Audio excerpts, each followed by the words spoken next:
Olá, família, tudo bem? Estamos aqui em mais um episódio do Afropod, o seu podcast de africanidades. Eu sou o Babá Borô e hoje com um tema fantástico: aquilombar é resistir, cuidar e curar. E com isso não podíamos ter uma outra pessoa para participar conosco nessa tarde, nessa alegria que vamos estar aqui juntos, que estamos trazendo aqui diretamente de São Paulo para vocês, o nosso querido Júlio César de Andrade, ou, se vocês preferirem, o Júlio do Quilombo Periférico, ou ainda, mais relevante pela postura do que ele representa, Babá Júlio de Xangô. Babá Júlio, Júlio Quilombo Periférico, Júlio César de Andrade, seja muito bem-vindo ao Afropod. Obrigado, Babá Ricaule, Babá Borô. Quero agradecer o convite de toda a família. Eita! Quero agradecer o convite de toda a família do Centro Cultural IFAD, né? Acho que você por essa iniciativa maravilhosa, Afropod, né? Trazendo ancestralidades. Eu sou o Júlio, sou assistente social, morador do Lajeado, periferia da cidade de São Paulo. E estamos aqui, sou assistente social de formação, mestre em serviço social. E estamos aqui para contar a história nossa, que é uma história coletiva, né? É muito interessante o que você está trazendo, como você falou, né? Um pouquinho da sua história, assistente social, uma pessoa onde já traz na pele a necessidade da busca por justiça. Acho que não é à toa que você é de Xangô, né? Axé.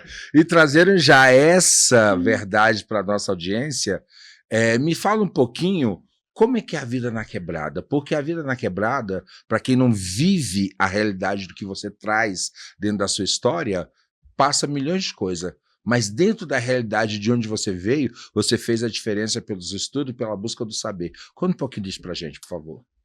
Primeiro, eu quero fazer menção à minha grande ancestral, né? Em memória, a nossa querida Sueli Eugênia, minha mãe. Axé. Eu sou caçula de 3 irmãos, né? A minha irmã mais velha é a Thaís de Oxum. Depois vem o Júnior e eu que nasço. Como disse minha irmã, eu estreiei, né? Eu nasci em casa, no chão da sala. Depois minha mãe tem trabalhado uma noite intensa, que ela era técnica de enfermagem, né? Na saúde pública. Ela chegou, foi tomar banho, a bolsa estourou e eu nasci em casa. Eu nasço... Nossa, que incrível. De 8 meses, com 2 voltas no cordão, enfim, toda uma marca... Registrada para quem é de Axé já sabe, né? Da ancestralidade. E eu tive o privilégio de ter sido gestado por esse útero sagrado, Axé. dessa grande mãe. E tenho o privilégio de ter nascido do meu pai, que com todas as suas potencialidades e deficiências foi um bom pai. E então... ser assistente social, ele é consequência de uma história de vida dos que vieram antes de mim. Olha aí, né? Minha mãe foi funcionária pública na saúde. Meu avô, funcionário público na saúde. Meus tios, tanto a minha tia por parte de pai, como meu tio por parte de mãe, todos trabalharam na antiga FEBEM. Nossa. Com adolescentes em conflito com a lei, né? Então, não tinha como não ter senso de justiça com tantos ancestrais dedicando sua vida a serviço do coletivo, né? Então, eu sendo filho da Elorixá, dos meus 9 até os 14, 15 anos, eu participo da Pastoral da Juventude do Meio Popular. Eu tive uma base aí, né, de formação, forte, que a pastoral, de teologia de libertação, que era uma igreja com fé, com política, né? Mas nessa época que você frequentava a igreja, sua mãe já era do Axé? Já, minha mãe já era Elorixá. E por que você foi para uma pastoral de uma fé cristã? Porque a sociedade colonial vai nos empurrando a negar nossas identidades, né? Isso é uma verdade. Aí isso, a maturidade da vida que me traz de novo pro curso de um tempo muito rápido. Porque... eu ia sábado pra catequese e domingo ia pra macumba, é óbvio. Receber passe das entidades, assistir as saídas do candomblé, né? Minha mãe conhece o Baba King nos anos 90. E ela já tinha mais de 20 anos dentro do culto do candomblé brasileiro. Olha que riqueza. Nossa, demais. E meu avô já era um axogum consideradíssimo. Então, não tinha como, porque a história não começou por mim. Começou pelos meus ancestrais, como eu disse. Meu tataravô, que foi alforriado porque curou a filha do senhor do engenho. Então, é uma família que a ancestralidade, o cuidado, vai estar voltado para o coletivo. Então, essa vivência pastoral, essa vivência como um jovem negro na periferia, né? Que essa é o eixo da pergunta. Eu cresço num espaço que tinha uma ineficiência de política pública, né? Num território que o posto de saúde faltava médico, num território em que a violência contra mulheres, crianças e adolescentes, naquele período dos anos 90, né? No auge do neoliberalismo, o racismo institucional chega nas periferias com a violência do Estado. Então, Guaianazes, Cidade de Tiradentes eram os lugares que mais morriam jovens negros. Eram os lugares que mais morriam mulheres. Eram os lugares em que a violência era uma técnica utilizada pelo Estado para conter a nossa população. Para abafamento, né? Para abafamento da população, para abafamento da crise econômica. E justamente no momento de ascensão do fundamentalismo religioso e do neoprotestantismo, né? Os pentecostais, principalmente, né? Principalmente uma determinada instituição que até hoje continua reproduzindo o fundamentalismo religioso em todo o Brasil, em todo o território nacional. Então, a gente está falando de uma vivência de que nós tínhamos uma mãe que trabalhava à noite, um pai que trabalhava de dia, e quando minha mãe chegava, uma vez a cada 15 dias, ela chegava e a partir das 2 horas da tarde até as 5 horas, ela estava dando atendimento e consulta com as suas entidades. Porque ela já era Yalorixá quando eu nasci. Não tinha como negar a missão. Não tinha como negar a missão. O sacerdócio sagrado. Então, eu cresço nesse espaço de contradição, mas também de potencialidade. Eu vivi com lideranças importantíssimas do movimento da infância do meu território. Lideranças importantíssimas da teologia da libertação naquele momento. Lideranças importantíssimas até no espaço político. Então, na minha vivência ali no território de Guaianazes e Lajeado, nós somos uma geração que pegamos o fim da teologia da libertação nas periferias, mas que tinha uma ação social importante. Porque não tinha política pública, mas tinha um grupo de jovens no sábado à tarde para discutir o que faltava no território, para discutir a importância de nós, jovens negros, irmos para o estudo. E naquele momento, algumas lideranças dessa pastoral da juventude do meio popular, a Andréia Lisboa e o Fábio Moreira, foram jovens negros daquela região que foram para a USP. Não, o Fábio foi para a Unesp e a Andréia estudou na USP. Ou seja, um caminho de exemplo daquilo que, de repente, a comunidade que não era assistida pelo poder público na questão social, mas que tinha nos seus representantes locais um caminho de mudar essa realidade. De transformação da realidade. Então, e a própria família, né? Minha mãe vai ser aquela pessoa que vai motivar os filhos para o estudo. Uhum. E quando a gente, por exemplo, eu lembro da primeira vez que ela conhece o Baba King, ela fala, olha, ele tá terminando o doutorado na USP. Nossa. Entende? Um homem negro, nigeriano, terminando o doutorado na USP nos anos 90. E sacerdote de religião de matriz africana. Aquilo nos inspira como jovens negros periféricos. Aquilo nos motiva a projetar, a elaborar, a pensar a vida. E a periferia é um espaço de contradição, é um espaço de violência, né? Vou pensar, por exemplo, como um corpo LGBT. Em alguns momentos, as nossas infâncias, os nossos corpos LGBTs são corpos suscetíveis a violências. Uma das violências que o corpo LGBT sofre, principalmente o corpo negro, é a violência psicológica. Viadinhos, xingamentos, as humilhações, que vão sendo naturalizadas. E aí pensa, o corpo preto, gay, né? Periférico, filho da mãe de santo. E tem uma violência que acontece com o meu irmão. A gente tinha acabado de mudar lá para Guaianazes, porque foi a casa que meus pais compraram. Hoje, inclusive, é a casa de axé, enfim. Olha, vamos chegar lá, vamos chegar lá. E aí, meu irmão sai pra brincar e ele sofre uma violência na rua porque ele era filho da macumbeira. E aí minha mãe teve que ser aquela mulher forte, aquela mulher preta, periférica, com toda a sabedoria que ela tinha de Obatalá, de ir pra rua e falar assim, olha, no meu filho ninguém bate. Aliás, como é característica de todas as mulheres negras, né? Elas têm que ser algo a mais do que realmente deveriam ser. Não porque até queiram, mas porque necessitam ser. A realidade, né? Por causa da realidade. E aí ela tinha que... Da dignidade de se impor como cidadã com direitos iguais a qualquer um. Exato. Então ela passava a noite no plantão, mas de manhã ela tinha que levar os filhos pra escola pra ninguém sofrer nenhum tipo de outras violências.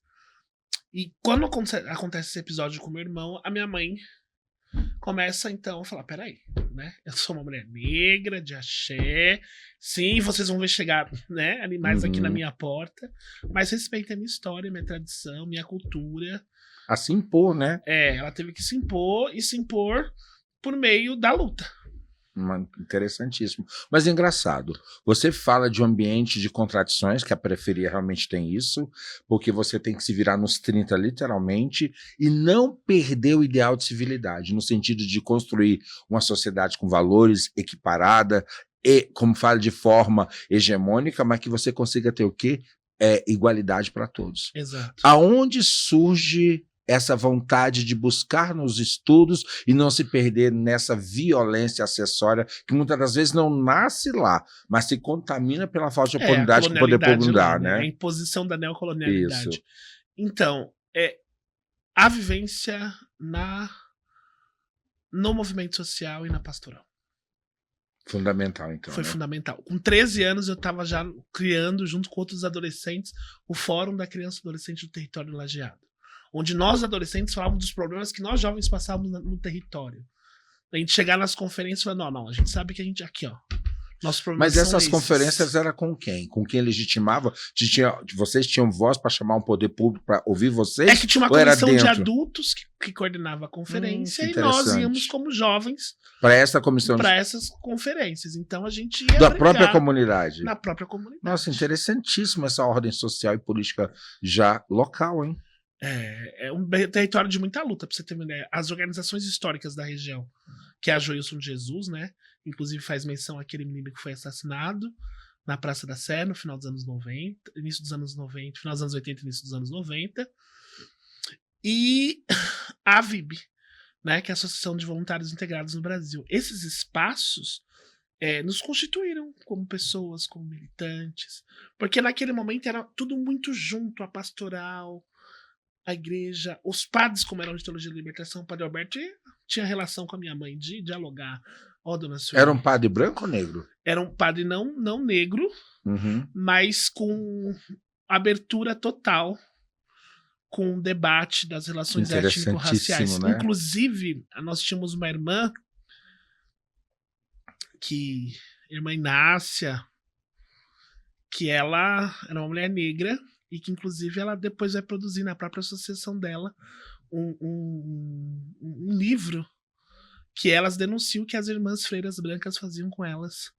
Nossa. Dentro do convênio. Então, essas mulheres que nos forjaram. Ou seja, o racismo estrutural já existia de muito tempo, né? Exato. E essas mulheres vão nos forjando, né? E aí a busca pela educação, ela passa a ser uma busca por direitos. Por querer mudança da realidade. Porque quantos amigos meus eu enterrei? Entendi. Principalmente na adolescência, até a fase adulta, dos 13 até os 18 anos, eu fui muito enterro de jovem. Que convivia ali comigo, que a gente ia tomar um Guaraná na quermesse, entendeu? Entendi. Que estava na minha sala de aula. E aquilo sempre me indignou.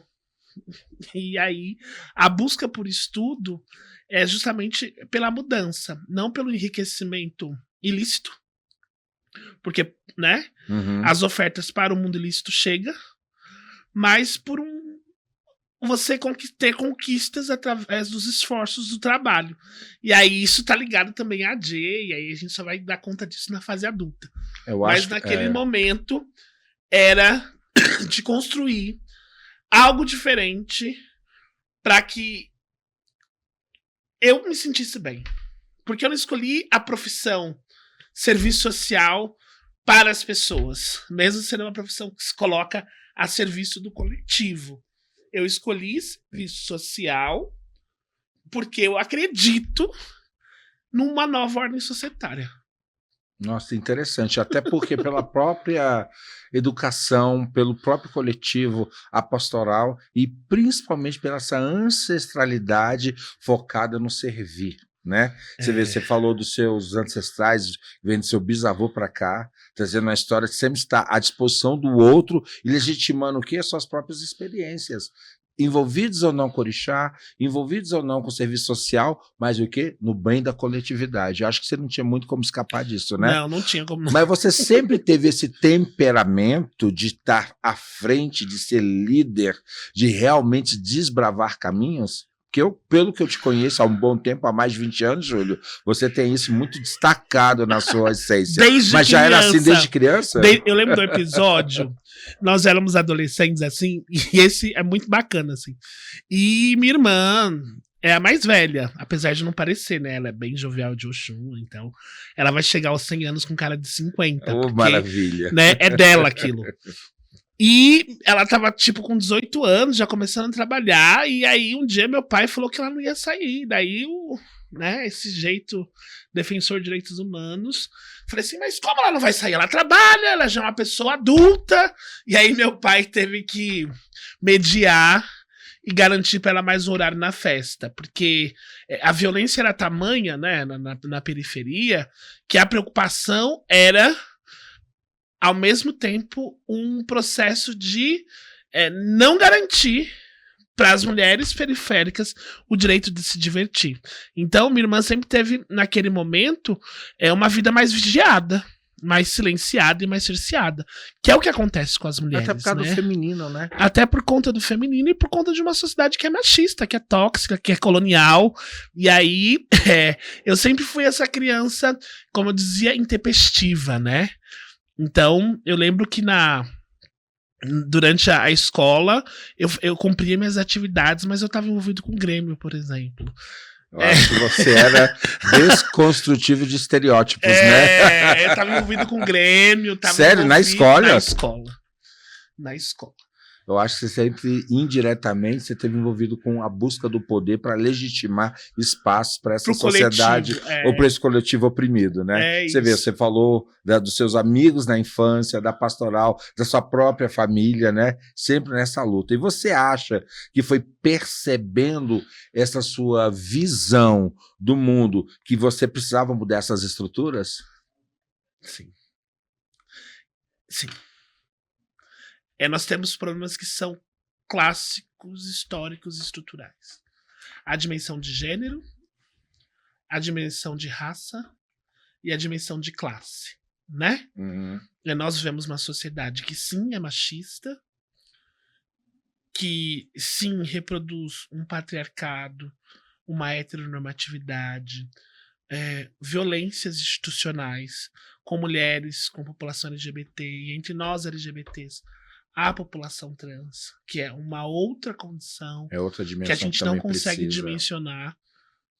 A questão do acesso ineficaz à saúde, né? Desde criança que eu moro no território de Guaianazes que falta água. Incrível isso falar. Hoje, né, de você não conseguir. Nós estamos em 2025, ainda falta água no território. E eu não tô falando por uma ausência de estrutura, né, 2, 3 caixas d'água. Não, eu tô falando de uma ineficiência do Estado.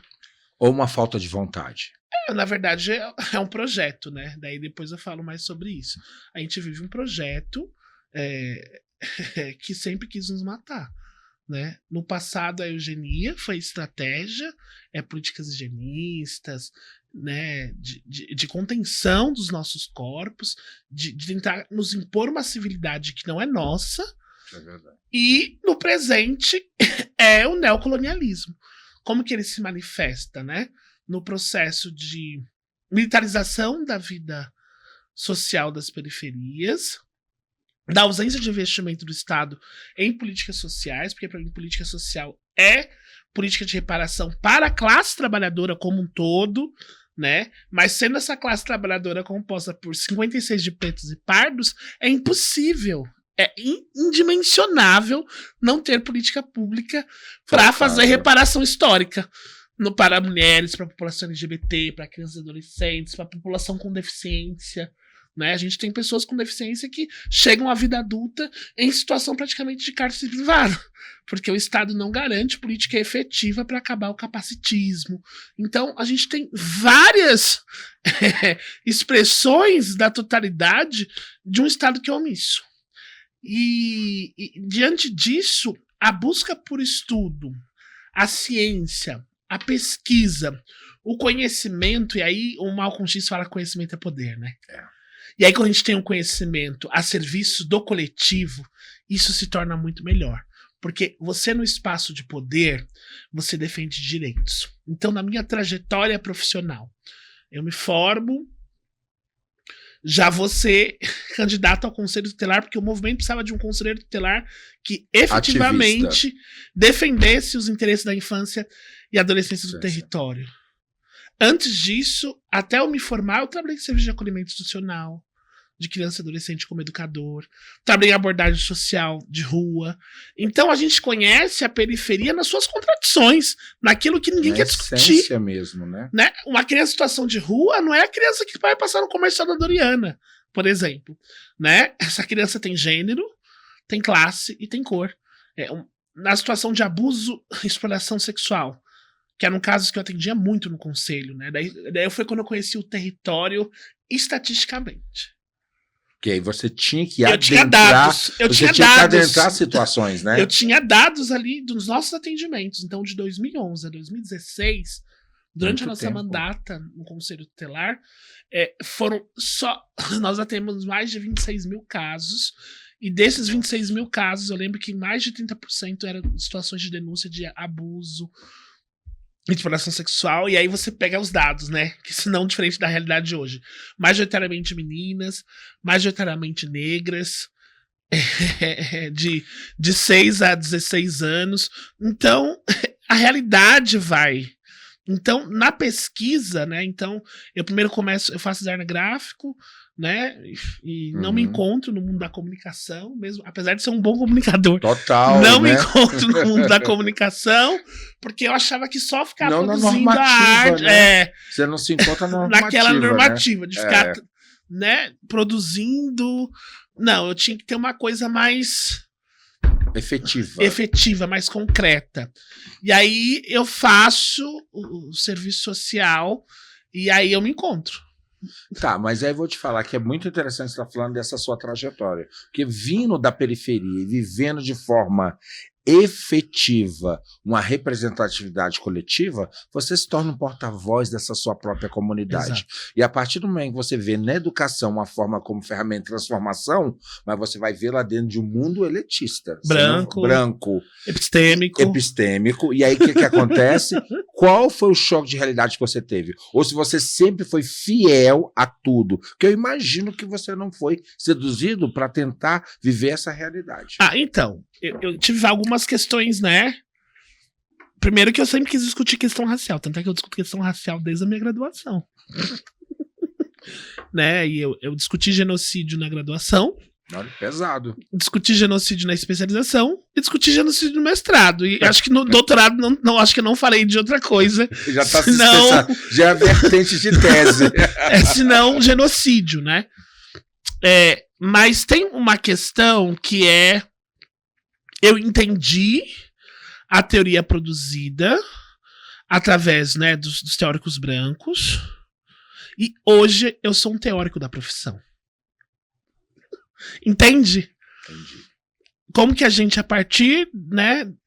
E aí, quando a gente fala das pessoas não negras, eu não tô falando dos aliados à luta de classes, como foi o Florestan Fernandes, por exemplo. Ele tem uma obra lindíssima discutindo questão racial e a formação socioeconômica brasileira de uma eficiência fora do comum, né? Eu tô falando da reprodução do pensamento e da ideologia branca. A reprodução da ideologia branca, imposta pela eugenia, pelo mito da democracia racial, pelo processo do epistemicídio, pela imposição da colonização, ele acabou com o mundo. A colonização foi a maior violência da história da humanidade, ninguém quer falar sobre ela. Egito, inicialmente, no continente africano, vai ser os primeiros povos a serem colonizados, depois a África como um todo. Como um todo. E qual que é os impactos da neocolonialidade ou da colonialidade no território africano? Dizimou culturas, matou gente.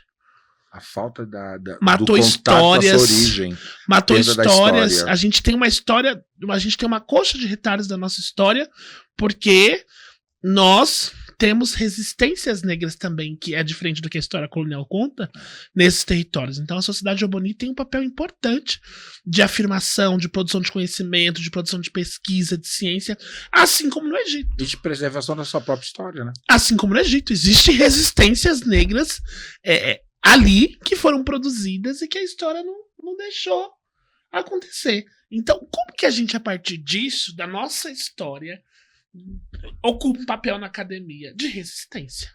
Tá, e aí você falando até bem dentro do tema do nosso podcast, a Quilombar é resistir, curar e educar.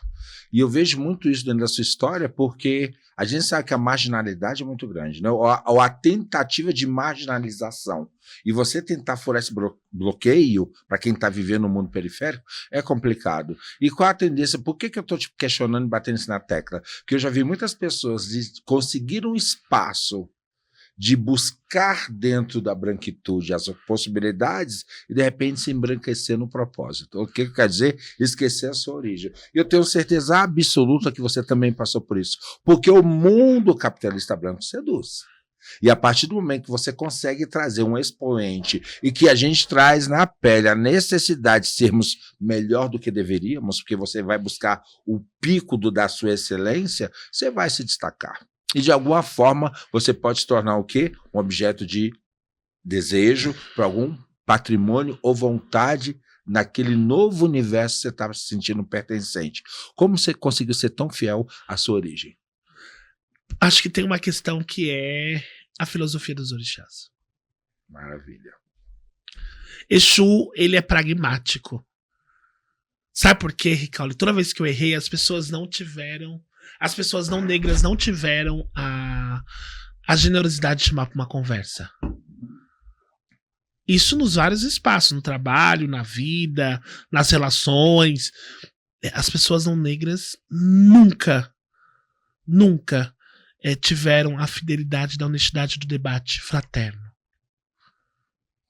E é uma coisa que a filosofia de orixá nos coloca. A filosofia dos orixás, não. É um espaço em que a honestidade, a fraternidade, às vezes até com a radicalidade, como diz o nosso pai, o tapa vem. E vem. E a gente aprende com esses tapas, porque são processos de aprendizagem. Porque a gente também tem um colonizador dentro da gente. Agora a questão é, eu não estou à venda. Eu não estou a prêmio. Entende? Uhum. A nossa vida não é negociável. Eu perpassei por várias instâncias, mas eu mantive fiel àquilo que eu acredito. E aí isso eu acho que está muito ligado a Xangô na minha vida, né? Ao senso de justiça, à capacidade de ressignificação, de resiliência, de afeto. E muito também de você demonstrar para os seus, já que você se torna o porta-voz do seu coletivo, de mostrar qual é o caminho que você vai conseguir a transformação. Se vai ter sucesso ou não dentro da sua geração, é o destino com a sua luta. Mas que o caminho é esse, é esse. E aí, porque Orixá, ele rompe com a colonialidade. Se Orixá rompe com a colonialidade, nós que somos sacerdotes, jovens porque eu acho que a gente é jovem, lideranças, né, colocamos os nossos corpos a serviço do coletivo, da vida, a gente tem uma tarefa fundamental, primordial e essencial. A gente não pode deixar as pessoas mudarem o nosso caráter. E aí o caráter não se mede. Caráter não se vende. Caráter não se negocia. E aí eu não tô falando isso com valor conservador, não, tá? Uhum. Tô dizendo no sentido de que tem princípios que eu acredito que são aquelas nossas convicções humanas que não são nossas. São construídas pelo nosso legado Ao africano. longo da existência que perpassa da de geração em geração. A liberdade é um conceito africano, assim como a natureza é um conceito africano. Então, a natureza humana é uma natureza de contradições. Agora, o que eu faço com essa natureza? Eu reproduzo o que o pensamento colonial está me impondo, porque, para mim, o jovem negro periférico, o pensamento colonial me impôs outras formas de sobreviver e de existir. De muito mais acesso ao dinheiro. Vamos pensar assim, né? Certo. E eu optei um caminho de enfrentar o epistemicídio, que também nos mata, de enfrentar essa sociedade, o racismo institucional, porque existe um lugar para mim nessa sociedade. Então, toda vez que um homem negro ascende economicamente, socialmente, ele é alvo de críticas. O que foi o que aconteceu com o nosso sacerdote no início dos anos 90? Exatamente isso. E desculpa, era um jovem negro em ascensão, com estudo, com título, né? E o que vai acontecer conosco em qualquer processo de ascensão? A tentativa de tirar a sua sustentação buscando aquilo que é estrutural. Daí vem com o jargão moralista, né? Ah, mas você é um homem gay, você sai com homens, você bebe nos lugares mais sombrios de São Paulo, a galeria da 24 de Maio. Entende? Vão tentar te diminuir. A estratégia é te tirar da cena. Uhum. E isso não significa que você não está mais, por exemplo, não estou mais na institucionalidade política. Não quer dizer que a política saiu de mim. Exatamente. Aliás, gente, vocês estão percebendo, né, que não tem como, né?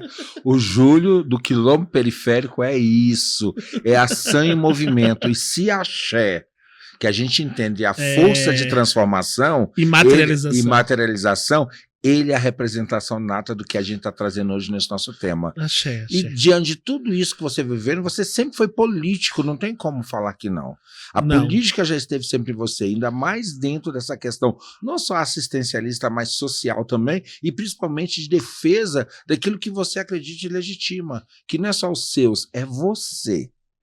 E aí o que acontece? Você passa ao longo da sua existência focado nessa questão social, e você disse uma coisa agora há pouco que é importante. A gente, para defender aquilo que a gente acredita, nós temos que estar nos lugares de poder.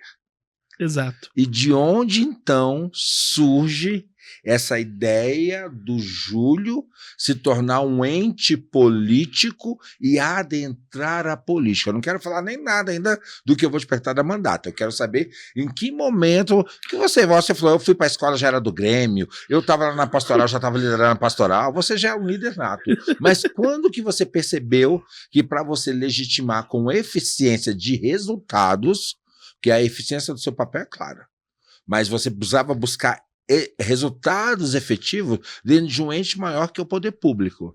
E para isso você tinha que estar nesse espaço de poder. Quando que você percebeu que você teria que ser eficiente estando na política e não somente vivendo a política? Olha, vamos lá. Acho que tem duas coisas importantes. Primeiro, a gente precisa discutir que a política é coisa pública, né? E isso pensada pelos coloniais e os neocoloniais. Agora tem uma política que sempre existiu nos terreiros, que sempre existiu nas periferias, que é um princípio, inclusive, do socialismo. A solidariedade de classes. Minha mãe várias vezes foi solidária de classes com mulheres que sofriam violência doméstica, acolhia elas, fazia o diálogo sobre a emancipação feminina. Dentro da casa de axé. Muito a ver com o conceito de Ebé, né? Que a gente traz dentro da nossa questão filosófica. Dentro da casa de axé. Quantas mulheres lá do território que sofriam violência, minha mãe acolhia, falava, separa dessa relação, essa relação é doentia, né? E uma mulher que também sofreu violências psicológicas pelo pai, como todo homem do seu tempo, reproduziu a masculinidade tóxica, assim como eu já reproduzi, como você, porque nós vivemos na sociedade colonial, e aí sim, nós temos a questão de descolonizar é todo dia. A própria gente, é todo dia. É todo dia, verdade. É toda hora. Então, a coisa da política, eu acho que vem desde do meu respirar. Acho que eu faço política desde o dia que eu vim ao mundo, sabe? Já lutou pela vida ali, Já lutei né? pela vida ali, porque se eu não lutasse, eu ia morrer enforcado. Então, acho que faz parte da minha essência mesmo. De se colocar a serviço. E todo político é um educador nato. A partir dos princípios que a gente acredita, né? Sim. Nós fazemos educação para o público. Nós damos formação para o público. Então, ir para o mestrado, trabalhar na universidade, dar aula, formar outros assistentes sociais, para mim também é uma veia política. Porque, diferente, né? A gente usa a força da neutralidade de Exu para neutralizar as coisas negativas, mas não existe neutralidade nos processos. Ou eu escolho estar a serviço da vida, do coletivo, ou eu escolho a reprodução da perseguição dessa vida e desse coletivo. Então, todas as minhas opções sempre foram pensando o que é melhor para você, para o coletivo, para a vida, para as pessoas. Então, Babá, é isso assim, a gente se coloca a serviço das pessoas, buscando a melhora da humanidade, porque eu não quero a distribuição da riqueza só para mim. Eu quero e também não quero socializar a miséria também não, tá? Por favor, né? Eu quero discutir um outro modelo de sociedade onde que todos tenham acesso ao melhor da vida para todos. Pode ser uma visão romântica equivocada? Pode ser. E não tem problema. E tudo bem, né? E tudo bem. Mas é um horizonte. Porque tiveram outras formas de existência antes desse modelo econômico. E até porque tem a ver muito com a pessoa ter o direito de escolher. Exato. Hoje você não tem o direito de escolher porque o poder público não te dá opções. Né? É isso e pronto, né? E é isso, né? E aí a busca pela política é porque eu quero mudar e transformar o mundo e a realidade a partir do território para a cidade, da cidade para o estado e do estado para o país. E porque não quero mudar o mundo, porque, né, é isso, a gente... Não é uma luta só aqui, né? Não é uma luta só aqui, né? A luta é internacional mesmo. A transformação é internacional. Então, a gente tem hoje, por exemplo, no estado de São Paulo, e aí não vou citar nomes, mas um governador que pensou uma operação que matou jovens em Santos. Dos jovens que foram executados, quantos realmente tinham envolvimento com o tráfico de drogas? E eu não estou aqui fazendo o discurso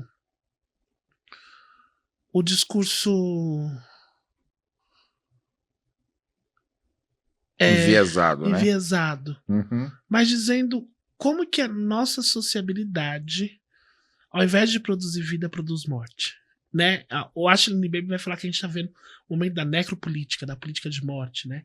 E a gente tem outras políticas de morte. Quando o Estado não garante financiamento adequado para que jovens se tornem mestres, doutores, médicos, né? Ontem eu vi na internet que teve um encontro de médicas negras lá do Rio Grande do Sul.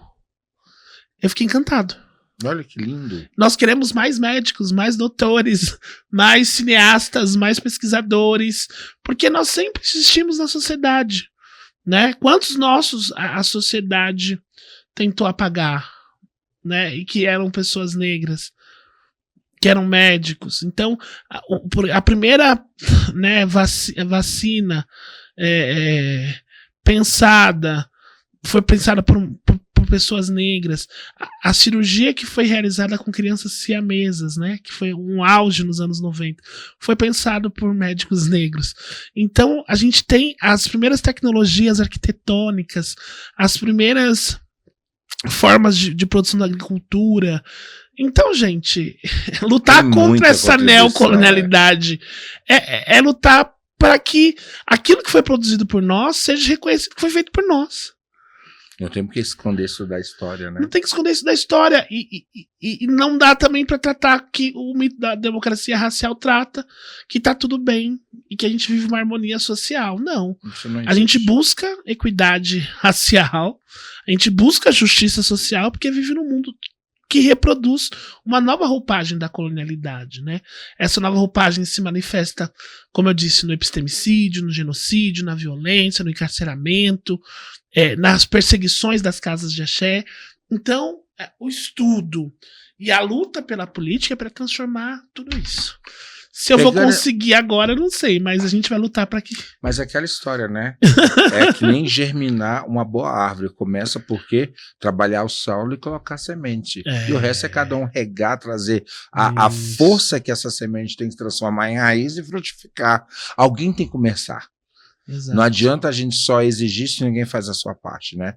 Exato. Dentro dessa sua definição, até emocionada, e a gente realmente ficou muito feliz com isso, que a gente vê a transparência das suas falas, o que você definiria então, ou se tudo isso tem a ver, eu vou perguntar para você, antes da gente ir para outra pergunta, a quilombar a política, para você? A quilombar a política é a presença de corpos negros, de mulheres, que sejam orgânicos da periferia, né? Porque tem uma questão de também usarem os nossos corpos como chaveiro.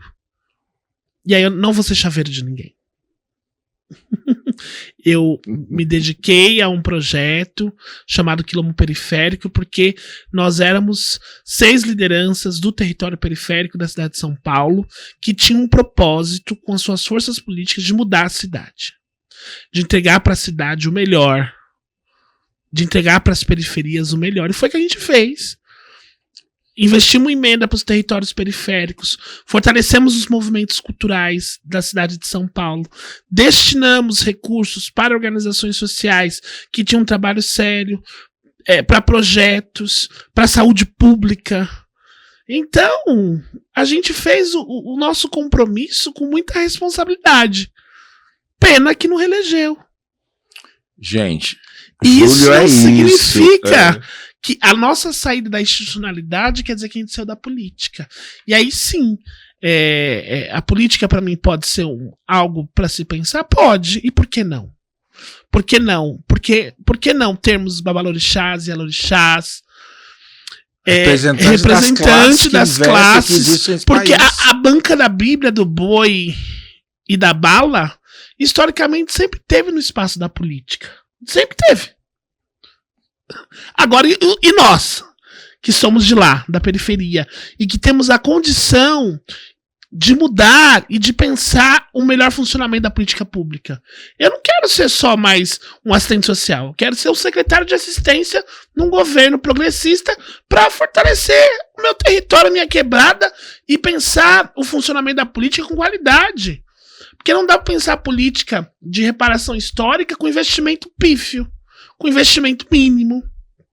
Que não vai produzir os resultados. Que não vai produzir resultados e que não vai fazer mudança significativa na vida. Não dá para falar de erradicação do trabalho infantil com R$250 de adicional na vida daquela família. Porque o menino que tá ali na biqueira, ele precisa de dinheiro. Ele tá ali porque é por causa do dinheiro. Ele tá ali por causa do dinheiro. Então o Estado precisa garantir efetivamente política pública de reparação. De acesso e de permanência. Porque hoje a gente tem a política de cotas implantada nas universidades públicas. Tanto cotas raciais, né, para grupos negros, indígenas e comunidades tradicionais, como as sociais, que incluem a população LGBT, a classe trabalhadora como um todo. Mas ainda assim, a questão é como o Estado garante a permanência e o acesso da população a outros níveis de conhecimento. Quantos doutores a USP tem formado ao longo dos últimos anos? As federais têm formado, e aí doutores negros. Entende? Quem vai poder falar com legitimação são as suas causas, né? Entende? Porque é muito fácil você pegar alguém que queira representar aquilo que não vive ou que não historicamente sentiu na pele. Porque é fácil, daí você faz um estudo, faz uma análise e pronto. E aí isso pra mim é reprodução do culturalismo, entende? Eu vou lá, estudo a sua cultura, a sua identidade e a partir dela eu produzo. Não. A história também tem que ser contada a partir de nós. A gente costuma dizer no movimento negro, nada sobre nós sem nós. somos nós que construímos a história. Então, é impossível falar de África sem ter a presença dos corpos que ali vivem. Com certeza. Eu posso falar de africanidades. Você não tem registro da história, né? Eu posso falar de vivências africanizadas a partir da minha única experiência que eu tive recentemente em Abeokuta. E que foi de uma riqueza, de reencontro, de fortalecimento da minha identidade, da minha cultura, da minha tradição, e que é imaterial. Não tem como dimensionar o valor que traz pra minha vida humana. Mas ouvir o Baba King falar de filosofia de orixá é outra coisa. Porque ele é de lá. E aí, desculpa, ele é meu pai, nosso pai, e eu não tô puxando sardinha não, porque tô aqui fazendo esse videocast, mas ele, pra nós, ele tem um valor extremamente significativo. É valor humano. Eu não tenho uma relação comercial com meu pai. Eu tenho uma relação de afeto, de respeito, eu tô emocionado. Então você tá me emocionando. De carinho, e que isso, a humanidade, as pessoas, as relações, as contradições nunca vai afetar. Axé. E é disso que a gente tá falando aqui. Então, a luta, a política, ela faz parte da vida da casa de axé. Vamos pensar lá, a mãe menininha, a mãe Estela, a minha mãe e tantas mulheres. Hoje a Ebome Conceição, né, que está há tantos anos em São Paulo lutando em defesa dos povos de terreiro, né? Quantas mulheres? Sempre as mulheres, né? E aí é isso, é uma outra resposta decolonial. O culto tradicional, as religiões de matriz africana, as vidas das comunidades tradicionais sempre foram regidas e lideradas por mulheres. E aí, gente, o machismo é do colonizador. É verdade. Não é nosso. É verdade. Então, a gente... E elas são heroínas da resistência. São. Porque sabe que são o quê? Cogeradoras da vida. E entende o papel do que a mulher representa, né? E por isso realmente são exemplos claros da resistência e da possibilidade da transformação. Que não tem essa mãe negra que não coloque na cabeça do seu filho o poder que ele tem que exercer pela dignidade de saber sua origem e de se aceitar como é. Isso é único. Isso é único. Olha, falando em aceitação, você sabe que quando eu me assumo homem gay assim, numa conversa com a minha mãe, mãe, eu sou gay. Meu filho, ela na maior, né? Na maior naturalidade da vida, como uma boa filha de Obatalá, ela olha assim pra mim, bem dentro do meu olho assim, ó. Meu filho, eu te gerei. Eu já sabia. Só tava esperando você crescer, você se entender e você se descobrir. Que lindo. Nossa. E assim na mesa, pum, pum, pum. Tá tudo bem, só toma cuidado com o IST, porque ela vinha da saúde, então ela tinha uma outra vivência, né? Só toma cuidado com o IST, cuidado para as pessoas não ferirem seu sentimento, para as pessoas não te diminuírem, porque eu fui criado numa família, e isso acho que é uma das dimensões da nossa condição de família, né? Uma família grande, família negra são famílias grandes, né? Então assim, na minha casa era eu, minha mãe, meu pai, meus 2 irmãos, éramos em 5, mas tinha meu tio, que era o irmão mais novo da minha mãe, que foi nosso tio, irmão mais velho, saca? Não sei muito bem como é que é isso. Que crescemos junto, assim, né? Cresceu, cuidou da gente, quando minha mãe saía pra trabalhar. Meu avô, uma figura muito presente, né? Um homem extremamente desconstruído de masculinidades tóxicas, de um afeto, de um carinho, enfim... Muito parecida com a figura do seu pai, aquele homem bonachão, né, bem de Obatalá, que afeta, que afaga, que, enfim. E, por lado de pai, a minha tia Neuza, que era uma mulher braba, né, da luta, minha avó, mãe do meu pai, de uma condição fora do comum, meus primos, então a gente cresceu muito junto. Então, da minha infância até a fase adulta, a gente sempre viajou em família. Olha que legal. Então, assim, eu cresci na periferia, mas eu nunca senti a dor da fome. Porque a motivação para estudar sempre veio dos meus pais também. Minha mãe estudava muito, minha mãe era autodidata, né? Acho que é do sacerdócio isso, né? O sacerdócio faz com que você leve isso a sério. Minha mãe era formada em técnica de enfermagem, ela passou na enfermagem na na Santa Casa para fazer faculdade, mas ela estava no momento da vida que ou ela trabalhava e dava conta dos filhos ou estudava, e que isso é muito ruim para a condição da mulher negra.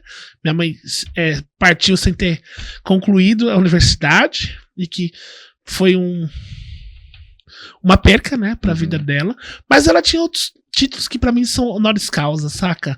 Ela era uma grande elorixá, ela... É isso, a gente é de famílias de mulheres matriarcais que as mulheres lideram e que mostram outra concepção de família. E a própria oralidade ajuda muito nisso, né? Que a gente tem a base dentro da cultura africana e dentro das filosofias de matriz de orixá, seja ela qual for, afro-brasileira ou africana, a oralidade como uma vertente muito séria de saberes, de trocas e de formação de caráter e de conduta de você buscar o seu futuro melhor. E a gente não ter reprodução de preconceitos, porque na casa Total. Gente, a primeira lição da Cajexé é um espaço coletivo. Não interessa se a pessoa ela foi ou é do crime, não interessa se ela é profissional do sexo, se ela é uma mulher trans, se é um homem trans, se é um profissional do sexo, não interessa. Naquele momento ali de culto, é o orixá. É o sagrado se manifestando na vida humana. Então a gente cresce com isso. Para trazer para cada oportunidade de transformação, né? Então tem algo mais defensor de direitos humanos que o espaço do orixá? Porque defende vida, potencializa a vida, trabalha as nossas potencialidades humanas. A busca do bem-estar, a busca do bem-estar coletivo. Exatamente. Tem algo mais socialista? Desculpa aqui, isso não tem. O orixá tem esses princípios. E aí não é o socialismo, gente, a partir de uma figura branca, não.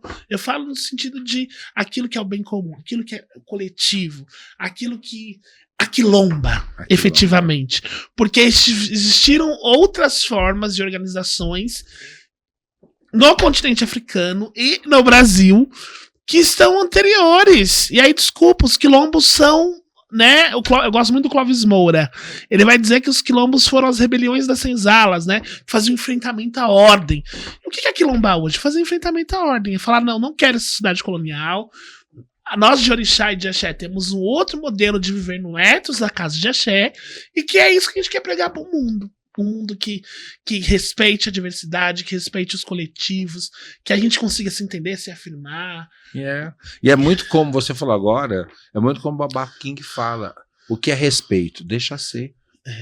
Deixa ser, cada um tem o direito de ser aquilo que acha melhor, né? Para sua vida, para o seu destino, retendo procedimento civilizado e boa vivência e bom caráter, deixa ser. Cada um tem o direito de construir aquilo que deseja, desde que os espaços sejam igualitários. É isso que a gente busca e luta. E naquele espaço ali não existem os cargos, né? Existem o respeito com respeito. E aí a gente entende histórias, né? E assim, eu só sou, como eu disse, porque tiveram meus ancestrais antes. E eu só sou o que sou hoje porque tem as minhas mais velhas e os meus mais velhos que estão antes de mim no Dudua. E aí acho que não tem como não falar dessas referências que estão lá antes de nós, né? Que começaram todo miudinho, né? Que passaram por processos que eu peguei e já estava dado.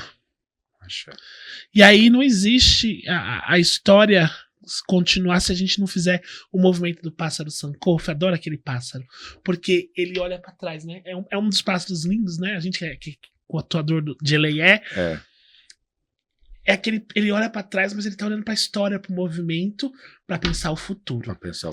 Então acho que essa metodologia Sankofa a gente tem que incorporar sempre. E tem muito a ver com a gente, né? Você não eu vi ontem um provérbio africano que falava muito disso. Você precisa colocar o futuro em cima das costas do passado para que você consiga projetar um presente decente. E é muito dentro disso que a gente está conversando. Mas olha, você é fantástico. Hoje esse pod vai longe, gente. Porque olha só, você já antecipou uma pergunta e falar que não tinha como. Você se enveredou pela política e tal.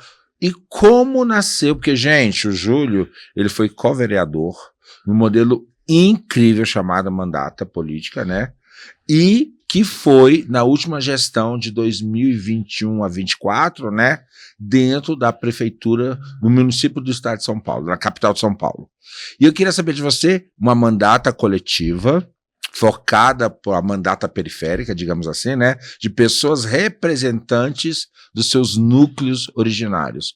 Como que surgiu essa ideia de você vir para um cargo eletivo político e dentro desse formato, mandata coletiva? A gente, primeiro, na nossa história de São Paulo, foram poucas os corpos negros que foram vereadores e vereadoras na cidade de São Paulo. A última vereadora foi a Claudete, em 2003. Deu o Quilombo entra em 2021. Ou seja, aí 18 anos de ausência. 18 anos de ausência. Teve o Reis, né, que hoje é deputado estadual lá em São Paulo também. Mas na história da Câmara Municipal, foram poucos negros e negras que acessaram e que se mantiveram no espaço de poder. Então, a gente entendendo que nossos corpos periféricos não conseguiríamos sozinho, porque a Elaine sozinha ela tem condições, o Ori dela é muito bom, muito capaz, como eu sozinho, como a Débora, né? Como o próprio Alex, a própria Samara, o Eric que ali passou, nós tínhamos condições com pessoas humanas de ir para a disputa do cargo.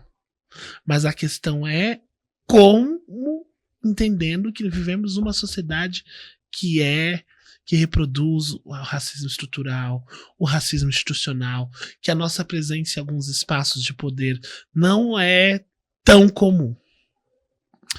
Então, o Quilombo ele passa a ser um projeto pensado por 6 lideranças políticas, né? Comunitárias, né? Comunitárias, né? 6 lideranças comunitárias e que vão exercer uma mandata de vereança na cidade de São Paulo.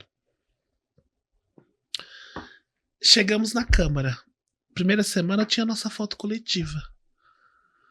Na segunda sessão ordinária, a extrema-direita pediu a retirada de todas as fotos dos mandatos coletivos. Naquele momento, nós e a bancada feminista da fachada da Câmara. Eles pediram isso? Pediram porque ainda não está aprovado na Constituição Federal o regimento de normatização dos mandatos coletivos. Existe um projeto de lei que está tramitando há anos aqui em Brasília, né?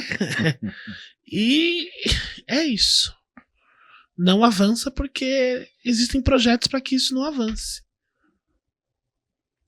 Mas foi uma experiência fundamental. Cada um de nós tínhamos pautas que tocavam. Eu, por exemplo, na condição de co-vereador, eu era responsável pelas pautas das comunidades de terreiro, pelas pautas da assistência social, das políticas sociais, pelas pautas de direitos humanos. Que pauta grande, hein? Pesada. E cada um de nós dividimos. Só direitos humanos e a questão do serviço social. E a gente dividia, por exemplo, a questão dos conselhos tutelares, a questão do funcionamento dos equipamentos para a população LGBTQIAPN+, a questão da violência nas escolas. Então, era muita coisa. E a gente foi tocando. E chegou um momento que a gente começou a focar. Então, no primeiro ano, a gente vai ser da comissão de orçamento e finanças. E aí, por conta do regimento interno, a Elaine, só a Elaine que podia falar no plenário, só a Elaine que podia falar no público. Mas todos nós, co-vereadores, produzimos subsídios para que ela pudesse falar. Ela foi para a comissão de criança e adolescente. Durante os 2 primeiros anos, todas as pautas, todos os briefings relacionados à comissão de criança e adolescente, era eu que escrevia. Então, a gente produzia subsídios para que ela exercesse o mandato. Além disso, tinha que dar conta dos nossos territórios, das demandas territoriais. Problema de enchente na quebrada, problema de saneamento básico, questões de enterro, sepultamento de pessoas, às vezes um direito básico que o Estado não quer fornecer.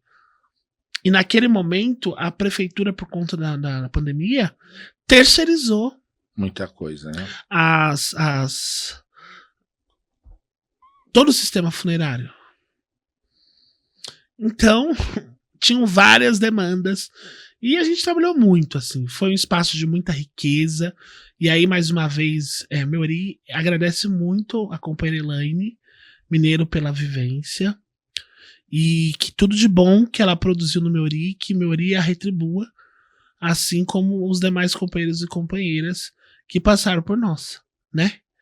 Foi um espaço de muita riqueza, de muita aprendizado, de muita resistência, porque a política torna as pessoas, ela nos torna um pouco mais frios. Depois da experiência do Quilombo, eu sou um Júlio mais... Comedido. Eu era mais afetivo. Você se tornou mais estratégico. Mais estratégico. Entendi. A política me ensinou a saber quais são as brigas verdadeiras da vida. A ser menos emocionado, na verdade. Eu não sei a usar mais a razão. Eu não sei se você vai conseguir, não, porque você é emoção e excelência. A gente percebe muito isso hoje dentro desse nosso bate-papo. Mas me diga, falando em emoção, que eu gosto muito disso em você, que você fala com os olhos. E os olhos, para mim, é espelho da alma, Júlio. É fantástico. Eu tô muito emocionado. Eu tô muito emocionado por estar aqui com você. Eu também. Nessa situação. Como foi para Quebrada ter os seus representantes eleitos no primeiro dia na Câmara? Você tem alguma passagem forte? Além dessa ruim que você já falou aí, dessa semana, mas qual foi a emoção de falar? Eu vim e venci. Eu vivi 4 anos que eu não tinha sábado, não tinha domingo, não tinha feriado. Eu sei bem das suas ausências do tempo. Deu marcar minhas agendas de Buri para depois das 10 horas da noite, ainda na conta da Cajexé. É, isso que eu já vou entrar nisso. E as pessoas não acharem... e outras pessoas se sentirem donas do meu espaço, no sentido de que, olha, eu tenho uma herança ancestral da minha mãe e eu não vou abrir mão dela nunca. E outras pessoas que estavam ali não se sentirem... não fazerem, como é que chama? Hackearem, né? Uhum. Tomar pra si aquilo que é seu, por biologicamente, espiritualmente, energeticamente é meu por direito. Por herança e confirmado pelos deuses. Então foi um processo muito intenso, porque a política é intensa. A vida é intensa, porque a vida está em movimento. Então nós estamos aqui, tem alguém em situação de violência demandando aqui agora, nesse mesmo tempo. Então, o nosso papel era de defender a Quebrada. Mas a Quebrada também foi hackeada. Eles aprenderam o nosso jeito de fazer. E criou uma sinergia? Você acha que criou dentro dessa gestão? Vocês com a própria público que elegeram vocês? Pelos feitos, por tudo? Tivemos um bom resultado, né? Um bom resultado. Acho que demos conta dos projetos de lei, né? O projeto de lei, o primeiro projeto de lei que eu escrevo vai ser o das Baianas do Acarajé, que reconhece o trabalho e o ofício das Baianas do Acarajé. Depois tem o último, né? Que vai ser sobre a questão dos povos de terreiro. Então a gente vai criando projetos de lei. Tem um legado instituído nisso aí. Que vai criando resistências. Né? O projeto de lei que o Quilombo criou sobre o ofício das trancistas na cidade de São Paulo, reconhecendo o trabalho das trancistas, que é uma briga nacional para ser como patrimônio imaterial também brasileiro. Então a gente foi pautando as coisas que eram do movimento negro das periferias. E que legitima a nossa cultura, a nossa a questão da habitação por interesse social, a questão das enchentes, né? A gente protocolou um pedido de CPI acerca das enchentes, porque existe uma vontade política de não investir nas enchentes, de não pensar uma regularização urbana, né? Uma continuidade do problema, né? Exposto de você tentar reverter o efeito, não a casa, Na Comissão de Criança e Adolescente, a gente defendeu o projeto de lei que criou a política municipal de atendimento à criança e adolescente em situação de rua na rua, na cidade de São Paulo. Então a gente foi criando coisas durante os 4 anos que poderiam ter avançado. Mas também tinha vontade política de não avançar. Porque existem projetos em disputa o tempo inteiro, em vários espaços, né? Os que vão disputar ao seu serviço dos seus interesses pessoais e os que vão disputar a serviço dos interesses coletivos. Né? E são projetos em disputa. Então, alguns momentos a gente conseguiu avançar e outros não. Mas foi uma experiência rica. Eu sou muito grato, né, por ter estado naquele espaço, por ter vivenciado, por ter mandado só pro território do Lajeado mais de 530 mil reais em emendas, só pro território que eu cresci. Olha só. Né, parlamentares, por ter contribuído por melhorias na cidade de São Paulo, organizações, por UBS, enfim. A gente fez o que a gente podia. Ainda assim,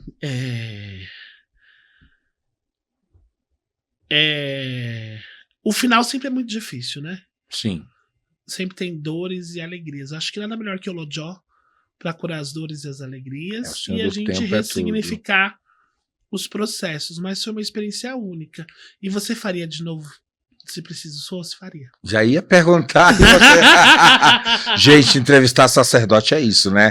Já leu aqui o Ori tá conectado, acabou. Já ia perguntar. Porque a voltaria. Gente... Voltaria? Pra política, voltaria. Olha, deixa mas aí, gente. Mas voltaria pra política para construir outras tarefas que eu não dei conta de fazer. Para efetivar um observatório de combate ao racismo religioso no município de São Paulo. Para pensar um serviço especializado que atenda as mães que tiveram seus filhos vitimados por violência policial ou do tráfico de drogas. Para pensar a implantação de serviços de contraturno escolar para crianças e adolescentes nas periferias, que são poucos. Para pensar política efetiva para a juventude. Para pensar efetivamente o funcionamento da política de assistência no município de São Paulo. Eu votaria, se não como no legislativo, votaria no executivo. Eu acho que a gente amatura algumas coisas. Por que não um secretário de assistência? Por que não um consultor, né, da ONU? Por que não um assessor de um senador? Que também entende. Sim, é porque vontade de fazer acontecer existe. Projetos estruturados existe. Precisa de um espaço para isso legitimar e se materializar. Não vai ser com qualquer um. Lógico, com certeza. Não estamos à venda. Não, né? Não vou me a ideologia tem que ter simetria. Não vou me aliar a qualquer um a preço de qualquer coisa, porque não dá. Mas aí, olha só, conversando com você, vendo essa veia linda, maravilhosa que você tem, e realmente nos inspira. E aí, a questão do Ilê Axé e Leodum. O Babá Júlio não pode ser menor que o Júlio assistente social. Axé. Essa foi uma orientação assim que minha mãe faleceu. Eu fui jogar com o Babá, porque eu passei alguns desafios, né? Quando minha mãe faleceu, né? Algumas pessoas falaram, mas esse menino tem condição de ser meu babá? Ele só tem 32 anos. Mas a resposta veio das ancestrais. Primeiro jogo confirmou que seria eu, babá, que foi eu e minha irmã jogar. E depois o jogo confirmou que eu não podia parar de trabalhar e estudar para viver o sacerdócio. O Ilê Axé Edum é meu espaço ancestral, imaterial, de manifestação do sagrado. Eu tenho muito apreço por aquele espaço, pela casa, porque eu cresci lá. Hoje não moro mais lá, no espaço, mas meu pai mora. E eu sempre tô lá, né? Se eu não tô pra jogar, eu tô lá pra ver meu pai, pra cuidar do meu pai, pra limpar, pra dar o sé, porque o sacerdócio é isso, né? Atender os filhos, clientes, né? Clientes, enfim. Mas o sacerdócio pra mim tem um papel imaterial. É uma herança ancestral. Porque o orixá já me deu um ori suficientemente capaz de ser mestre e futuramente doutor. Entende? Perfeitamente. E aí eu tenho a minha sobrevivência, a minha subsistência pelas conquistas daquilo que o meu ori me trouxe de trabalho do sistema econômico. Agora, o sagrado, ele é ancestral. Não, muito forte o que você está falando, e a gente percebe muito porque você está legitimando a sua fala e você sempre destaca. Não basta eu querer. Eu É o fui nós. querido, ou seja, eu fui Exato. escolhido. Existe uma herança ancestral envolvida. É isso. E é esse bem material que você fala, e isso que te carrega para outros patamares, né? E faz com que você tenha essa certeza desse papel que não pode ser preterido por nenhum outro, né? Vou pedir para trazer uma aguinha gelada para ti, que, né, para te sociabilizar melhor aqui na nossa fala, né? Porque a nossa água já esquentou. Obrigado, produção. Né? E eu acho isso muito importante dentro do aspecto do que você leva, porque com certeza você teve que se dividir, né? E você, como um multiplicador dessa fala, você também, como mestre, como um educador, não só político, como espiritual também, você traz aí uma bagagem também de pessoas que estão vindo com você, né? Eu acho que nesse momento do exercício do seu papel político, com certeza a casa também cresceu de axé. Porque todo mundo precisou se desenvolver junto contigo. Cresceu, e tem uma questão. As mais velhas que espiritualmente foram com a minha mãe, todas elas me abençoaram. Olha que lindo. Olha que lindo. Legitimando realmente a herança que foi repassada. Elas me abençoaram. E até hoje, elas estão na cozinha, elas estão em algum lugar na casa de axé. Mesmo longe, quando elas não podem ir por questões de saúde, elas estão com o focado naquilo, focado naquilo. E aí é um outro, né? Daí é da pessoa, é do humano. E aí é um outro que quer disputar espaço, quer disputar com o senhor. E aí é da vida. Não, e aí isso é pequeno diante de tudo que você faz na casa de axé. Entende? Isso é uma coisa menor. Porque você tem do outro lado outras coisas. O afeto, a bênção, o resultado, a resposta. Não adianta, gente. Casa de axé é espaço de acolhimento. Por mais que possa ser casa de passagem, o que cada um vai cumprir dentro da casa de axé, o seu ciclo de aprendizado. E tá tudo bem, porque você tem que entender que a gente, quando sacerdote, prepara as pessoas para a vida. E para que cada um desenvolva da melhor forma o seu papel, né? E isso tem muito que a gente vê, né? De você entender que a casa de axé, como local de pertencimento, é acolhimento e formação de resistência. E de cura. Espaço de produção de cura, de transformação e de melhoria. E aí é aquela coisa que o Babá fala, a pessoa passar por você tantos anos e não tiver uma melhora é porque aquele ori realmente não está pronto. E aí não é uma questão fatalista nem messiânica, mas de entender que cada um no seu processo. Cada um no seu processo. E é verdade. Aí vem muito da abertura também da transformação. Até porque a gente aprende muito bem. O orixá não faz por você, faz com você. Se você não tiver a atitude de colocar a sua energia, a sua vontade de movimento, você está negando a sua própria existência, que é movimentar-se, né? E a gente vê muito isso, né? Olha por quantos movimentos a gente já conversou aqui que você transitou, né? E acho que tem um muito específico que eu queria ver aqui com você. Pode falar. A questão da docência. Eu adoro. Isso que eu quero ver de você, porque eu tenho visto nas redes, acompanhando o Júlio, ele numa vertente professor fora do normal. Né? Porque eu acho que o Babalorixá é um professor. Sim, mas me conta um pouquinho mais dessa nova versão. Cada você a gente dá uma aula. Total. Né? Mas só você é pouco. A gente quer dar nosso conhecimento pro mundo. Então, formar outros profissionais assistentes sociais a partir da perspectiva antirracista, né, do serviço social, da vertente crítica da profissão, significa eu fazer educação popular, que eu amo. Eu venho disso. Tá nas massas, gente. Não adianta. Eu tenho que estar ali falando com a pessoa sobre a vida, sobre, olha, porque o professor de serviço social vai falar do quê? Quais são as disciplinas? Fundamento de serviço social, estágio, gênero, raça, etnia, direitos de legislação, políticas sociais, são disciplinas... Envolve direitos humanos também? Direitos humanos, direitos de criança e adolescente, mulheres, idosos, né, a seguridade social da sua forma mais ampliada. E aí você tá ali trazendo a expressão a partir do texto, mas tem a sua contribuição.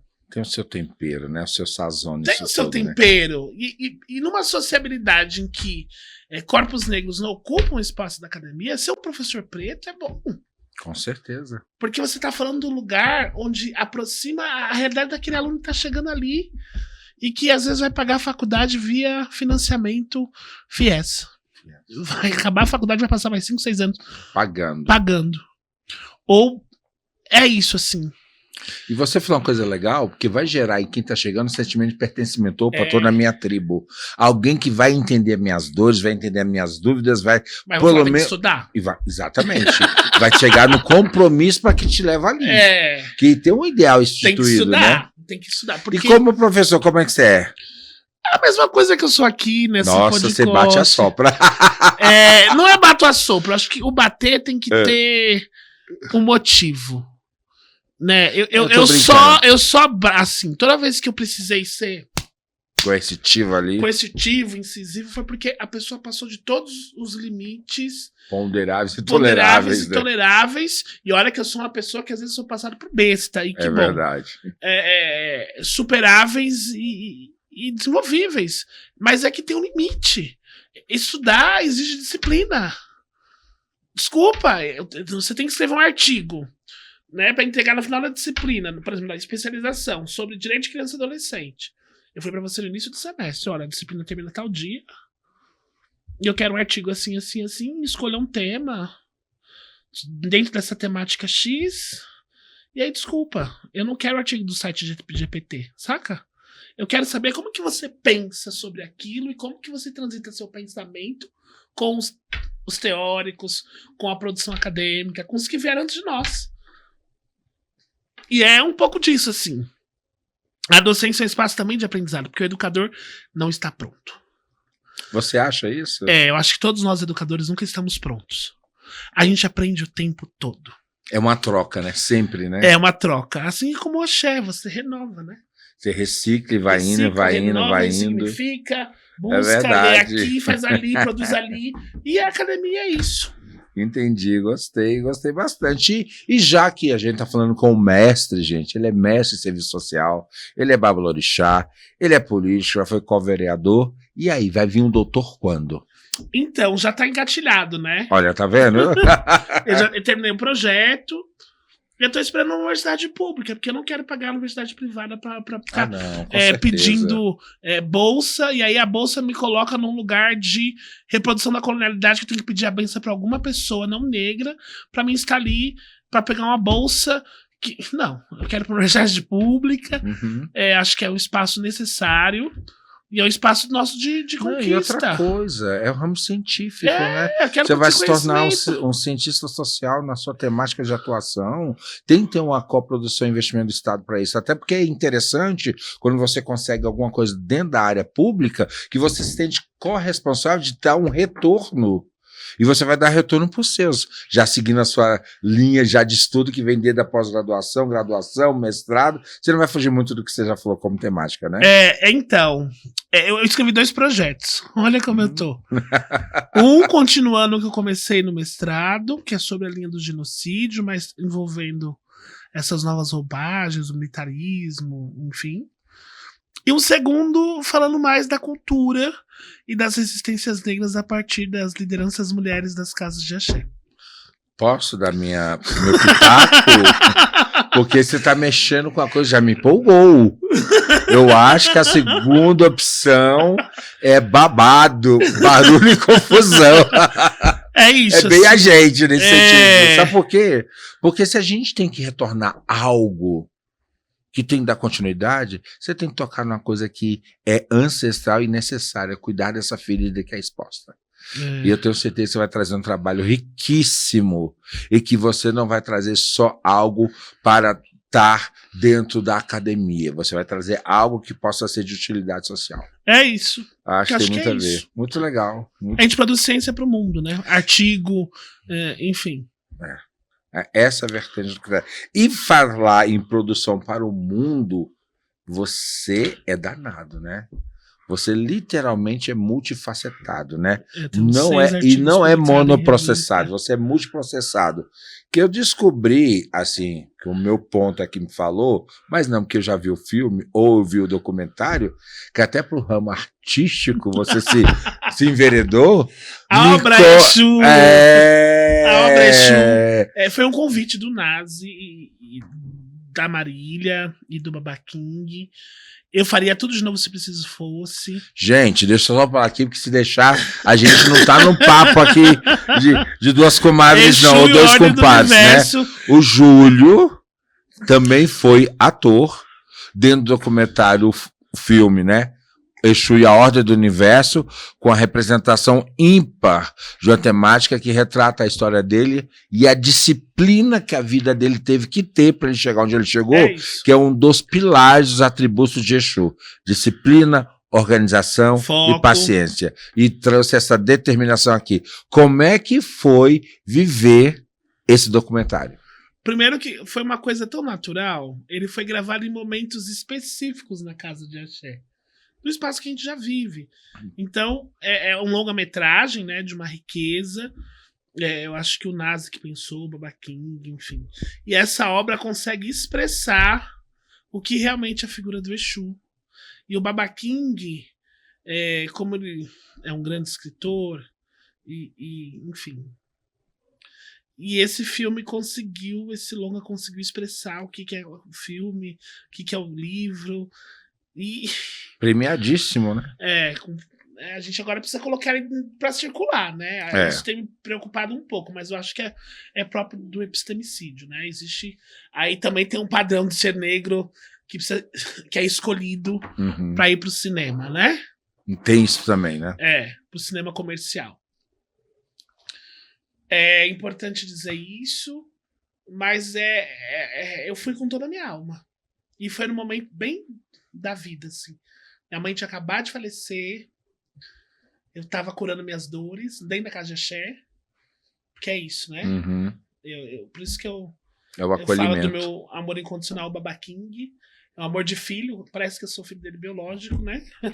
Mas não, eu sou filho dele espiritual. Mas é um amor de que naquele momento da minha vida eu podia ter ido pra qualquer lugar. Caído na vala da depressão, caído na vala da ausência de cuidado. Da estagnação, né? Da estagnação. E o babá fala, não, peraí. E eu gravo justamente naquele momento, né? Que eu fui fazer Exu, Abaluayê, em Tocantins. E aí eu ponho pra fora. Com muito apreço. Né? Esse é o mesmo carinho que eu tenho com a família do Dua. Olha, a gente tem contradições humanas, mas eu amo aquela família.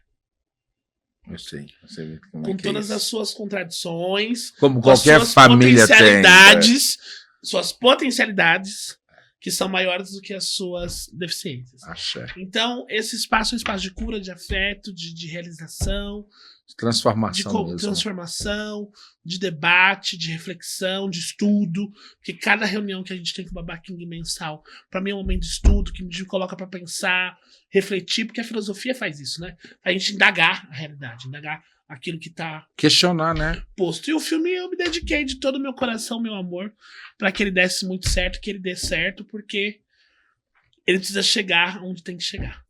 Mas ele tá indo. Nas periferias.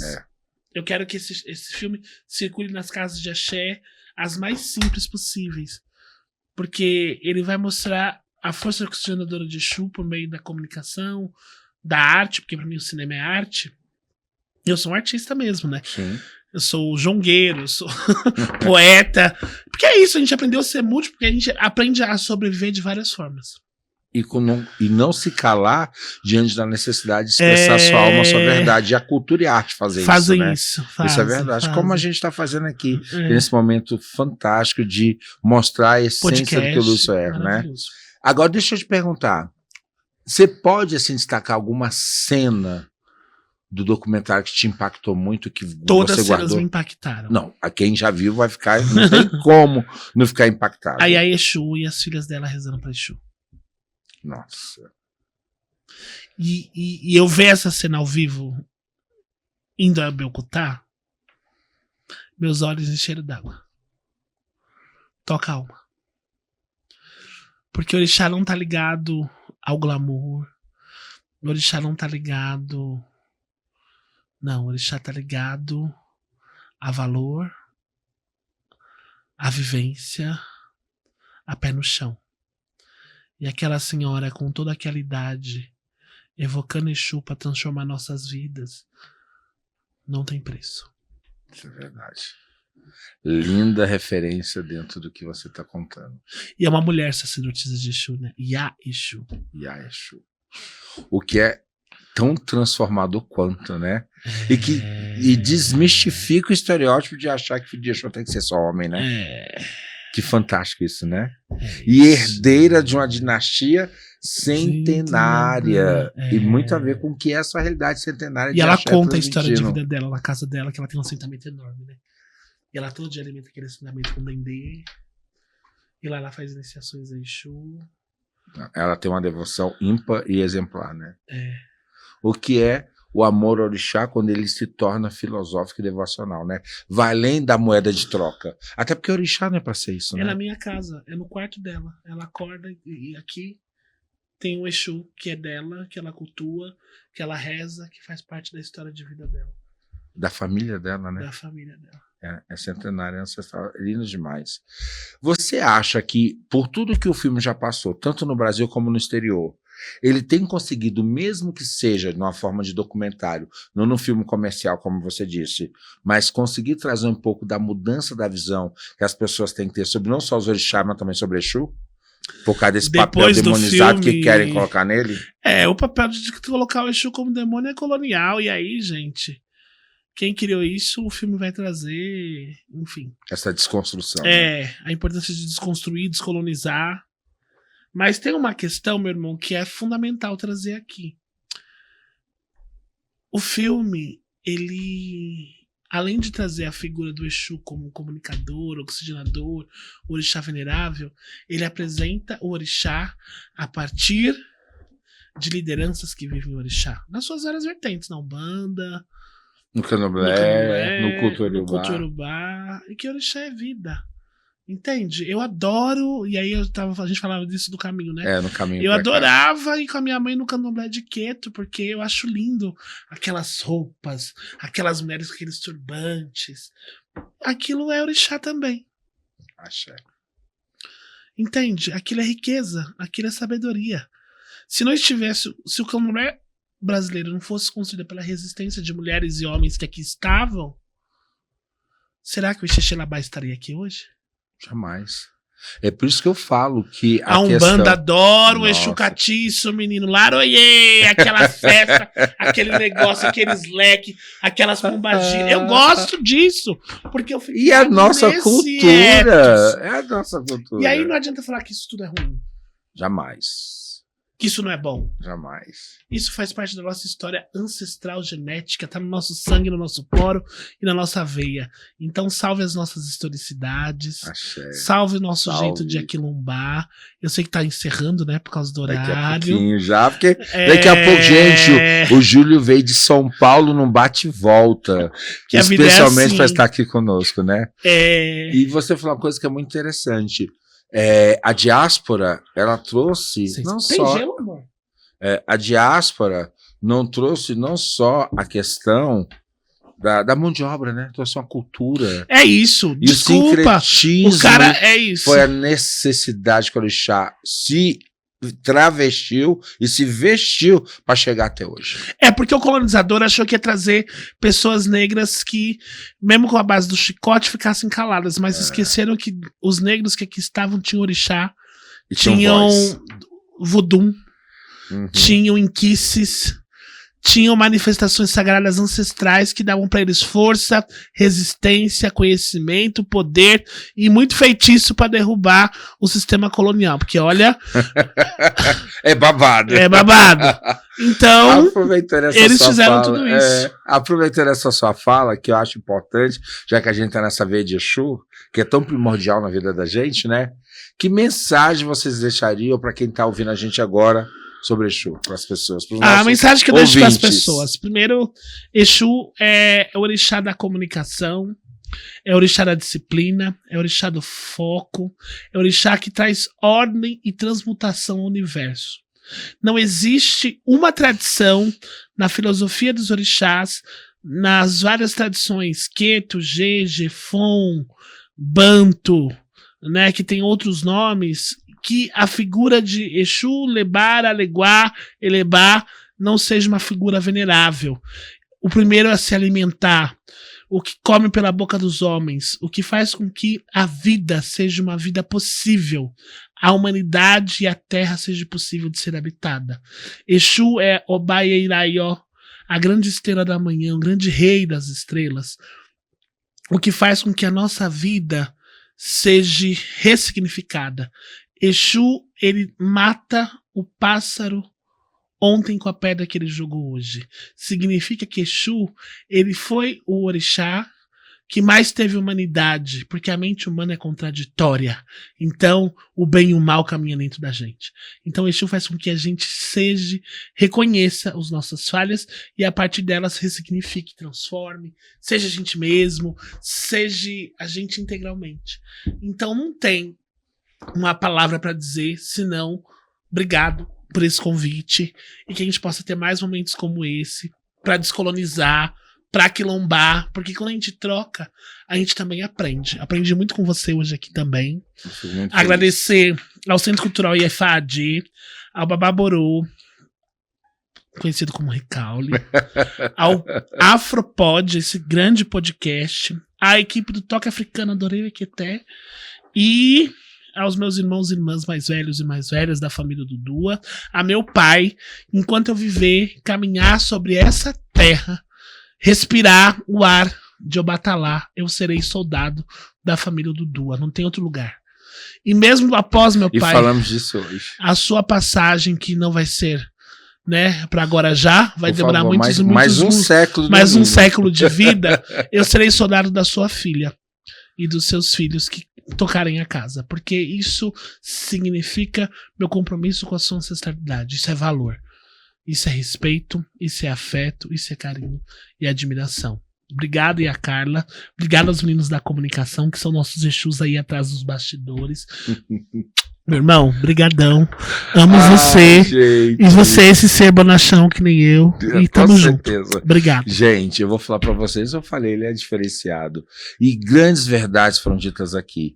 E eu tenho que agradecer muito ao meu irmão, ao Júlio, ao ser político, ao sacerdote, a essa grandiosidade representativa da comunidade, mas acima de tudo, a qualidade do ser humano que ele é. Porque ele trouxe pra gente primórdios da valorização humana, que é o quê? Uma árvore só não compõe a floresta. E esse é um ditado que nós vivemos diuturnamente, sendo filhos do Dudua, sendo irmãos e parceiros, cada um tocando sua casa de axé, relembrando a nossa ancestralidade e preparando as gerações futuras, porque o que a gente quer é que, como legítimos sacerdotes de uma filosofia, consigamos plantar sementes que sejam produtivas para dar legalidade, autenticidade que o orixá precisa, que é força da natureza, e sem a natureza a gente não vive. E claro, Júlia, a gente não poderia encerrar a nossa vivência aqui hoje sem trazer para você um presente da nossa Toque Africano, que é a nossa, mais um, além do Equeté que você está levando, com certeza, a nossa Toque Africano, que é a nossa patrocinadora do Afropod, né? Por favor, sigam nas redes, vocês vão encontrar produtos da africanidade legítima que trazem toda a diferença para o nosso dia a dia. @Toque Africano. Siga nas redes. E, por favor, Babá, deixa aqui o registro do seu Instagram. Isso. E da sua casa também, para que as pessoas possam ver e o seu espaço e o seu trabalho. A nossa página é @axéaiedum. E a minha página no Instagram, por enquanto, tá Juro Quilombo Periférico. Né? Por enquanto tá ótimo. Porque pode ser que mude amanhã, a gente nunca sabe, né? Sim. Juro Quilombo Periférico, @Juro Quilombo Periférico e @axéaiedum. E estamos à disposição, ao Ilê, que significa a tradução. É uma casa onde a vida é doce para se viver. E que é a gente tudo isso que a gente pode precisa ser da isso. casa de axé. E eu adorei o Acolhimento axé. e pertencimento. Adorei o Axé de Xangô, que Ori abençoe a essa artesã que faz esse trabalho lá na África, mas aqui também vende Toque. aqui, que é o toque africano. Amei, amei, amei, amei, amei. E vai pro meu jubó de Xangô. Axé! E que Xangô, como símbolo da justiça, do equilíbrio, da coragem e determinação, trago muito axé para todos nós. Gente, encerrando o nosso episódio de hoje, quero informar para vocês que vai aparecer um card aqui na tela. Cliquem nele e acessem os nossos episódios já gravados e vocês vão adorar todas as temáticas de africanidades que a gente está trazendo para vocês, tá bom? Por favor, nos acompanhe na rede, nos divulgue e se é de axé, diz que é. Vem estar com a gente. Tchau! Axé.